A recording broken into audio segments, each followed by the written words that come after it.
garin nan sai dai dan garin nan sai mutumin da ya san garin nan. Jama'a assalamu alaikum wa rahmatullahi wa barakatuh. Muna muku barka da zuwa na sabon shirin na lokacin mako. Maudu'in mu na yau yawaitar jami'o'in gwamnati. Za mu tattauna akan wannan maudu'i, za mu yi tsokaci musamman a sanin mu ne a 'yan satuttukan nan aka samu da sabuwar jami'a fil, wato jami'a a Kura da ake ce mata jami'ar noma ko Federal University of Agriculture, wacce sanata Rufai Sani Hanga, wanda sanata ne ke wakiltar Kano ta tsakiya, ya ƙudiri ne wanda ya miƙa majalisa, kuma majalisa ta amince aka tabbatar da wannan jami'a. To na farko kafin mu kalli tsokaci akan samar da jami'o'in nan irinsu ɗin nan, za mu ba da wani labari. Misali, kai ne ko ke ce a unguwarku akwai wani bawan Allah, a ce matarsa ɗaya misali da 'ya'yansa guda 3 ko 4. To shi wannan bawan Allah da ƙyar yake ciyar da wannan iyalai nasa da matar da yaran, baya iya, a gidan haya yake, baya iya biyan kuɗin haya, baya iya biyan kuɗin makarantar yaransa da sauransu. Wannan kenan.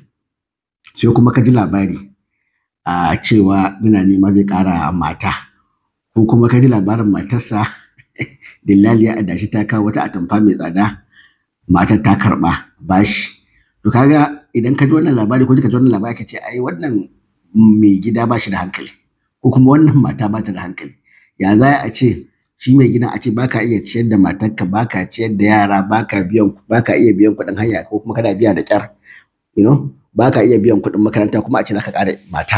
Ya ji ko kuma ita matar take san cewa mijinki ba shi da wannan capacity din, kuma ki dauki atamfa mai tsada bashi. To kaga aka ce ba su da hankali.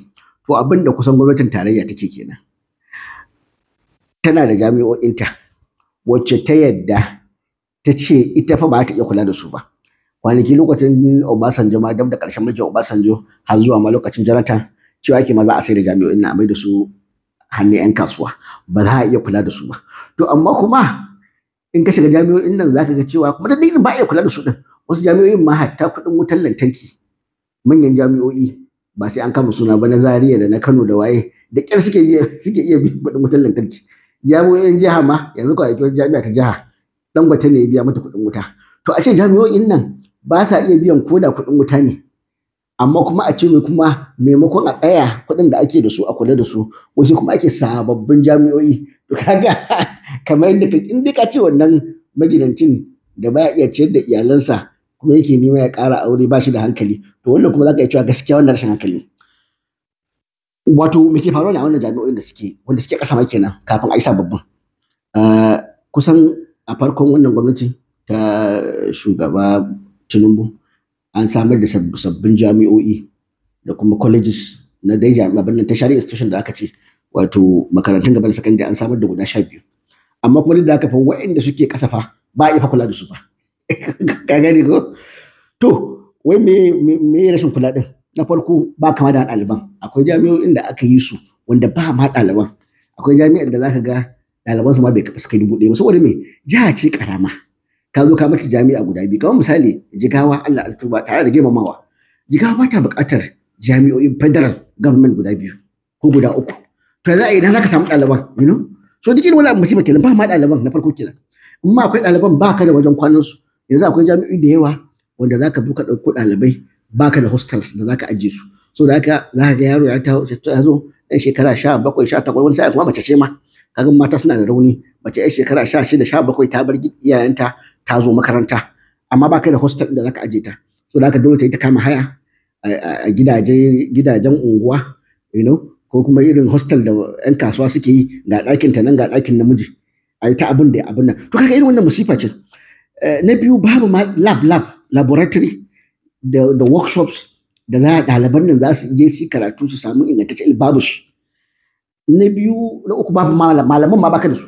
Sai ga malami ɗaya yana bisita makarantu guda 3, malami ɗaya. So ba malaman ma, baka da malaman. In maka da malaman baka ba su albashin da zai ishe su.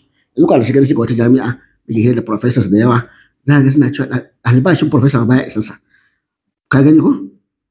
To kamar yadda muka ce kuɗin wuta ma baka iya biya. To kaga wannan tafka ne da warwara.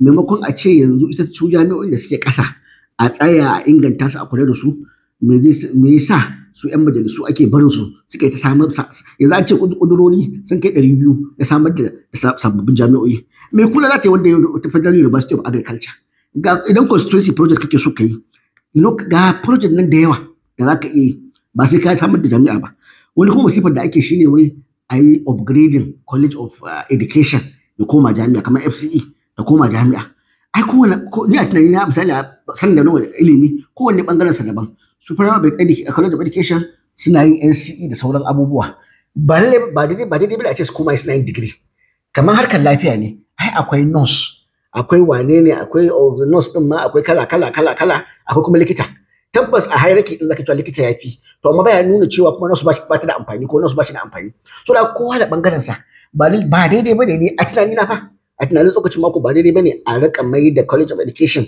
wanda dama an yi su saboda wata manufa daban ko kuma technical schools da aka yi su a ce wai yanzu an mai da su jami'a kaga wannan kuskure ne kamar yadda muka sani tsakanin da Allah tsokaci na ƙarshe shine constituency abin nan samar da makaranta musamman jami'a ko wani polytechnic na federal ba fa constituency project bane kada yan majalisu su rika wahal da mu yau dan ba zama suna yi ne saboda ya ce sun yi bill sun yi waye saboda ai za a dauki ma'aikata za a dauki ne za a dauki vice chancellor za a yi government board za a samu kuɗi to amma kan mu sani wannan mugunta ce yan majalisu suke wa gwamnati me muguntar sun san cewa gwamnati ba ta iya kula da makarantunta me yasa kuma za su je su samar da sababbin makarantu mugunta ce to ka bata a ce ana gudanar da gwamnati kamar yadda ake gudanar da private abin nan ɗinka business ɗinka tunda inda business ɗinka ne ba za ka yi wannan ka to ba so da ita ma gwamnati ka sani amana ce bai kamata ka ce za ka samar da sabuwar jami'a ko sabuwar college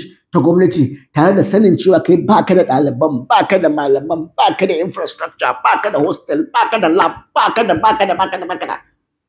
komai kuma ka ce dole sai ka samar da makaranta yanzu shi honorable Rufa'u Sani Hanga tare da girmamawa ai akwai constituency project da yawa a Kano da ba yana raba likafani da gyaran makabartu to wannan ma wani abu ne mai kyau ka gani ko ba lallai sai ka zo ka yi wata Federal University of wannan ba yanzu agriculture ba a yi ne a Wudil ba a yi ne a Northwest ba a yi ne a ina za ka samu ɗaliban ma zo su muku wani agriculture a abin nan a Kura misali ba ka samu ɗalibai ba za ka ce ka samu ɗalibai 500 wanda su biya registration fees an haɗa ka da aiki sanin mu ne shi da tsokacin mako shine wata kataccen zango mun tattauna akan yawaitar jami'o'in gwamnati ko jami'o'in gwamnati za a ce ko university da kuma tashar na gwamnati da samar da sababbi tare da cewa ba a iya kula da wanda suke ƙasa ɗin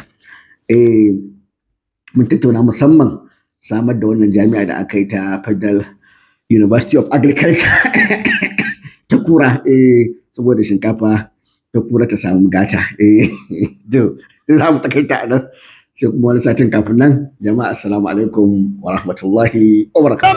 Garin nan sai da garin nan sai mutumin da ya